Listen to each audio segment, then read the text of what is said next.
So last episode we played games 1 and 2 in our first round matchup against the Brooklyn Nets, and man, did we get varying results.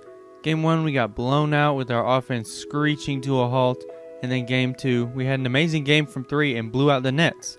So we're tied up going back home to Philly, and that is way more of an advantage than you think. If we can continue our good shooting from last game and try on the boards, and then I really do think we have a shot to go up 2-1 on these guys. So here we are in Philadelphia, and you can feel the energy in this building. Or maybe you can't because it's a game, but whatever. I personally am feeling quite anxious before playing this game. But hey, we start off nice with Richardson blocking Kyrie. I didn't even know it was Josh until I saw the replay. I still don't even really know how it was our ball. But hey man, I'll take it. And then this shot right here surprised me a lot. It made me realize home court advantage is a real thing. If we're in Brooklyn, Kyrie drills this shot. Kyrie misses again. Granted, Richardson was in his face, but Simmons comes down and hits this contested layup on Marcus Morris, I think.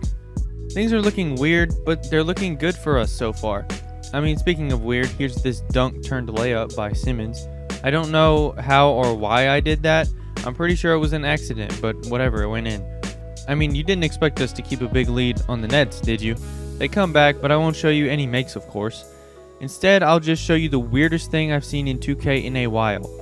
That's right, you just saw DeAndre Jordan take a 3, and he didn't even hesitate. I'll take that shot 8 days a week. Shout out to the Beatles. But yeah, Kyrie said he's done missing shots, so he hits this moving shot to put them down 3. But one of the gripes I had with Marvin Bagley in Game 1 was that he was totally inactive. In this game, I tried to run more pick and rolls with him and have him be more active on the offensive boards. You see here that he's very active on this play and gets the putback score. Speaking of Marvin Bagley, here he is playing defense after I tried to get Schroeder to switch back on his guy. Then he passes it up to Richardson, who throws a beautiful lob to Simmons again.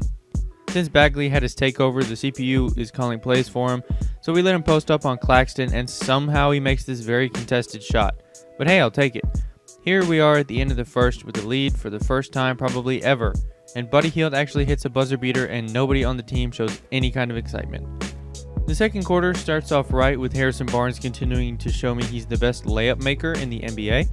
Then Kelly Olynyk is like, well, since we're grabbing offensive rebounds, I'm going to go ahead and get me one.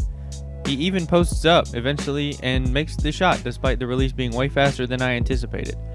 We're up 9 and the Nets need a timeout. Really, they just wanted to bring Kyrie back in so he could get his 50 minutes in. But instead of him scoring, it's Marcus Morris on a pull-up long 2. What a Marcus Morris shot. Speaking of him, he hits a layup through Kelly Olynyk. But who cares because Bojan hits his only shot of the game with this tough shot. Oh Lord, Mike Conley hit a 3. This game is over. Brooklyn, y'all just need to go home. I mean, we turned the ball over a couple times, and now I'm going to show you Bogdanovic missing his 3rd wide open 3 this game. But thank goodness Ben Simmons came back in the game, and he got a fast break dunk to stop the drought for both teams.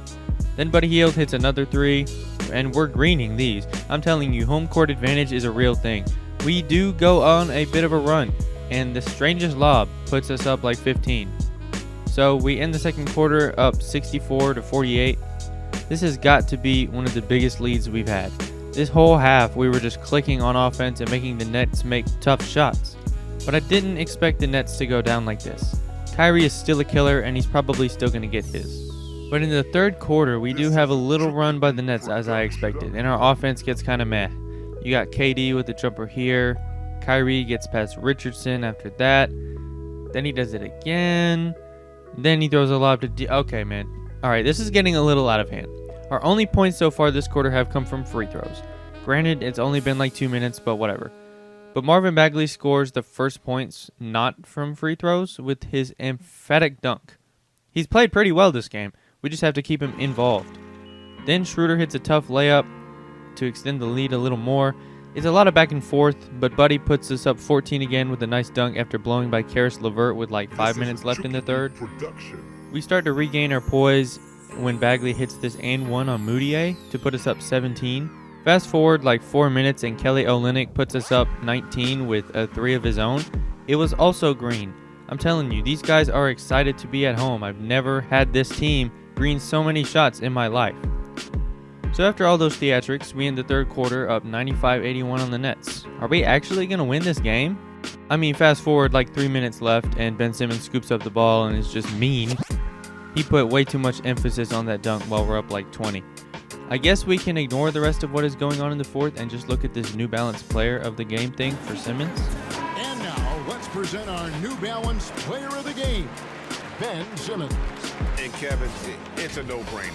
He's controlled every aspect of this game, and it's just so fun to see a player perform at a level that's just higher than anyone else out on the floor. With a chance to take command in this series, he did everything. That is the kind of killer instinct you need in the playoffs. Wow, that was really nice of 2K to put together that little highlight reel for me. Speaking of Ben, he is just padding his stats at this point with that layup. So yeah, if you hadn't guessed, this game is over. We dominated all game. We go up 2-1 in this series after winning 120-107 in a very inspired win against the Nets. We still have a game left at home too before we go back to Brooklyn. We really have a chance to take a hold of this series by going up 3-1 next game. Let's take a look at the team comparison and see if you see anything different. Oh, the assist numbers? We had 37 assists. We were slinging the ball all game. We had tons of ball movement and guys running around screens. A big difference tonight was that we actually hit our shots. I mean, we scored 76 points in the paint this game, which is 63% of our points. We dominated from the tip by driving in and imposing our will in the paint and kicking it out to open shooters when we could. I mean, look how many guys here had at least 4 assists. Bagley had the second most assists on our team. Even Kelly Olynyk hit some shots and grabbed a couple boards. Just an overall amazing performance from our guys. On the other side, it was Kyrie scoring 30, but KD was pretty much neutralized. I don't think it's crazy to say that DeAndre Jordan has been their second best player this series. I'm more afraid of him than I am of KD, as crazy as that sounds, but our wing defenders are crazy good. But I've completely neglected the rest of the league in the playoffs, so let's take a look at the East. Atlanta with Trey and PG are tied 1-1 against Giannis and Jimmy Butler. Boston is up 3-0 on Bam and the Hornets. The weirdest matchup in the East is the Bucks and the Bulls. I think honestly, if we get out of this round, we can beat either of those teams rather easily, honestly. Then there's the West, and Tobias Harris must definitely be helping out the Jazz considering they're up 3-1 on Drummond and the Thunder. We'll have to take a look at those stats later if I remember to. Dallas is up on Houston. The weird AD and DeMar-led Clippers are up on Dame. Then Zion and Kawhi are tied at 1 apiece. So yeah, things are looking interesting. Hopefully the next episode we can take a commanding 3-1 lead against the Nets.